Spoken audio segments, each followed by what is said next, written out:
നമസ്കാരം. ബിനാമി അക്കൗണ്ട് എന്ന് പ്രേക്ഷകർ കേട്ടുക. എന്താണ് ബിനാമി അക്കൗണ്ട്? അതായത്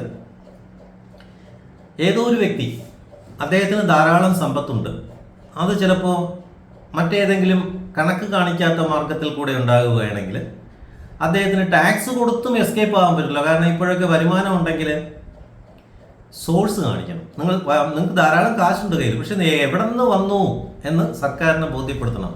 പണ്ട് അങ്ങനെയായിരുന്നില്ല. 96, 97 അന്നത്തെ ഫിനാൻസ് മിനിസ്റ്റർ പറഞ്ഞിട്ടുള്ളത്, നിങ്ങളുടെ കയ്യിൽ ബ്ലാക്ക് മണി ഉണ്ടെങ്കിൽ വെച്ചോളൂ, പക്ഷെ അതെല്ലാം നിങ്ങൾ ഡിക്ലെയർ ചെയ്തിട്ട് ഒരു ഹെവി എമൗണ്ട്, അതായത് 40 to 50% അടച്ച് നിങ്ങൾ അതിനെ വൈറ്റ് ആക്കിക്കൊള്ളാനാണ്. Government will not ask you any question, they will not ask you the source from where you have collected all these amount. പക്ഷെ ഇപ്പോൾ അങ്ങനെയല്ല. നിങ്ങൾ ടാക്സ് അടയ്ക്കണമെങ്കിൽ ഗവൺമെന്റ് ചോദിക്കും, സോഴ്സ് ഓഫ് ഇൻകം കാണിക്കണം. പ്രേക്ഷകർക്ക് ഞാൻ പറയുന്നത് മനസ്സിലാവുന്നുണ്ടോ? ഞാൻ പറഞ്ഞു വരുന്നത് ബിനാമി അക്കൗണ്ട് എന്താണെന്നാണ്. ഉദാഹരണത്തിന്, ഏതെങ്കിലും ഒരു വ്യക്തി അദ്ദേഹത്തിന്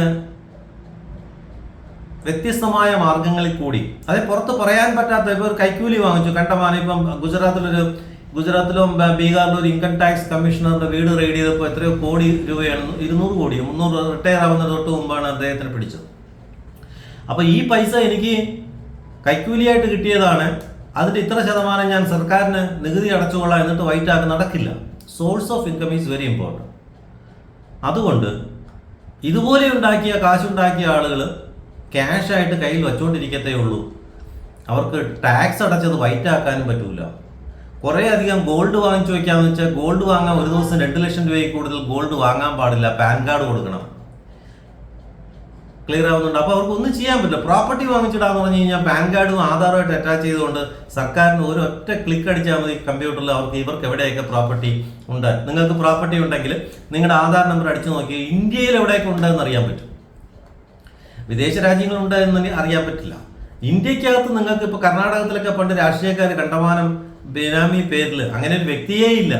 ബിനാമി എന്ന് പറയുമ്പോൾ മറ്റൊരാളുടെ പേർക്കല്ലേ, ഇത് അങ്ങനെ ഒരു പേരില്ല, വാങ്ങിച്ചിടുക. അപ്പോൾ ഇതൊക്കെയാണ് ബിനാമി എന്ന് പറഞ്ഞത്. അപ്പം ഞാൻ പറഞ്ഞു വരുന്നത്, ഇനി നിങ്ങൾ ആരെങ്കിലും ബിനാമിയായിട്ട് വേറൊരു വ്യക്തിയുടെ ഒരു 50 കോടി രൂപ നിങ്ങൾ ബിനാമിയായിട്ടിരിക്കണമെന്നുണ്ടെങ്കിൽ സൂക്ഷിക്കുക. നിങ്ങളുടെ ഫ്യൂച്ചർ ചോദ്യചിഹ്നമായിട്ട് മാറാൻ പോവുകയാണ്.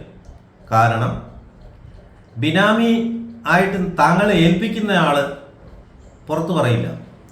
താങ്കളുടെ കയ്യിലുള്ള സോഴ്സ് ഓഫ് ഇൻകം ഗവൺമെന്റിന് കിട്ടുകയാണെങ്കിൽ, ഞാൻ ഇന്ന ആളുടെ കയ്യിൽ നിന്ന് വാങ്ങിയതാണ്, എൻ്റെ പൈസയല്ല എന്ന് നിങ്ങൾ പറയുകയാണെങ്കിൽ 7 വർഷമാണ് കഠിനത്തടവാണ്. 7 വർഷം ബിനാമിയായിട്ട് നിങ്ങൾ വർക്ക് ചെയ്ത്, അതായത് നിങ്ങൾ ബിനാമിയായിട്ട് ആക്ട് ചെയ്ത് on behalf of somebody else you are acting as a benami. അപ്പോൾ അതിന് 7 വർഷം വരെ തടവ്. ഇനി നിങ്ങൾ ഒരാളുടെ ബിനാമിയാണ് എന്ന് വിചാരിക്കുക. ഈ പറഞ്ഞിരിക്കുന്ന പൈസയിൽ നിങ്ങൾക്ക് അവകാശമുണ്ട്. അതെങ്ങനെ? അത് ഇതിൻ്റെ നിയമവശമാണ്. നിങ്ങൾക്കത് വൈറ്റാക്കി നിങ്ങൾക്ക് തന്നെ സ്വന്തമാക്കാമായി പൈസ.